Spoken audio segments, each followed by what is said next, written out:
जामनगर में जे राज्यसभा सांसद इमरान प्रतापगढ़ी અને કોર્પોરેટર અલ્તાફ ઉપર એક એફઆઈઆર દાખલ થઈ છે અને આ એફઆઈઆરનો જે આખો બનાવ છે એવો બનાવ છે કે સિટી એ ડિવિઝન પોલીસ સ્ટેશનમાં જે સંજરી એજ્યુકેશન જે ટ્રસ્ટ છે આના દ્વારા ગઈ મહિનાની 29 તારીખનો એક સામૂહિક વિવાહનો કાર્યક્રમનું આયોજન થયો હતો અને આ સામૂહિક વિવાહના કાર્યક્રમમાં એક વિડીયો હતો અને આ વિડીયોને જે સાંસદ સભ્યશ્રી છે આના દ્વારા પોતાના જે એક્સ હેન્ડલ છે આના ઉપર શેર કરવામાં આવેલો હતો અને આના સાથે એક ગીત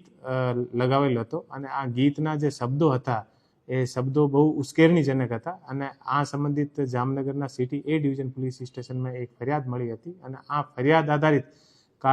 કાલે એક એફઆઈઆર દર્જ થઈ છે અને જે આ એફઆઈઆર દર્જ થઈ છે આ એફઆઈઆર મેં ઇમરાન પ્રતાપગઢી રાજ્યસભા સાંસદ છે એ આરોપી છે અને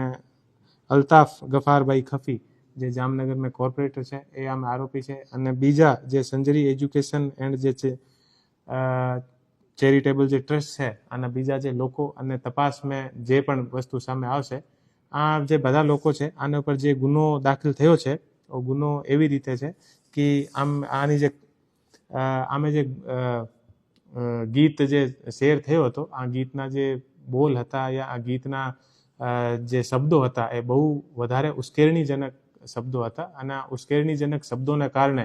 આ જે એક્સ હેન્ડલ હતો આ એક્સ હેન્ડલ પર પણ ઘણા બધા જે મેસેજ થયા હતા અને ગુજરાત પોલીસને પણ ઘણી બધી જગ્યાએ ટેગ કરી હતી અને પ્રાઇવેટ લોકો દ્વારા પણ જે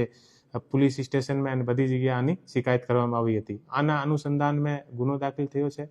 અને ઓ જે ગુનો છે આની અત્યારે આગળની તપાસ ચાલુ છે અને જેવો ગુનો દાખલ થયો છે ઓ બીએનએસની અલગ અલગ કલમો હેઠળ દાખલ થયો છે અને આમાં એક કલમ 57 પણ લાગી છે જે બીએનએસની કલમ જે 57 છે આમાં એવી રીતે છે કે કોઈ પણ માણસ 10 યા 10થી વધારે લોકોને કોઈ પણ જાતના ગુના કરવા માટે ઉશ્કેરે તો આ ઉશ્કેરણીના કારણે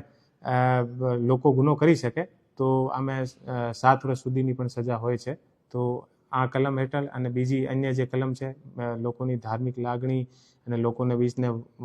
વર્ગ વેમનીશી આપણે ઊભો કરવા માટે